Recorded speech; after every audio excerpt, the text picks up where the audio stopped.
随处可见的花草，有个人能够如数家珍。它的客家名字叫做嘎圈转，假的青菜。嘎拼团。对，然后这个假青菜类似的还有另外一个没有毛的，好，当然这个是有毛，叫羽毛就是这上面对不对？对对对，我们看到这细细的那个可以你用手去摸可以感觉得出来。对，这个东西国语的名字很好看，很好听，叫金露花。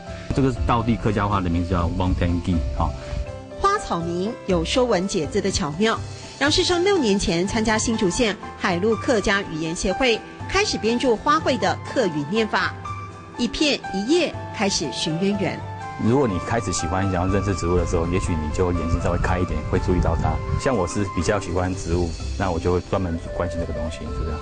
一个人一支笔，在荒野中享受探索乐趣，用行动体现知识，也细细回味老祖宗的生活智慧。早期塑胶的还没有发明的时候啊，它的纤维，它的这个树皮纤维嘛，你看到吗？这个树皮纤维啊，就晒干以后可以做拿来当绳子用。对，懂得才会珍惜，否则突然错过多少惊喜。杨世生于是集结所学，自己发行双月刊，记录北埔绿色生态。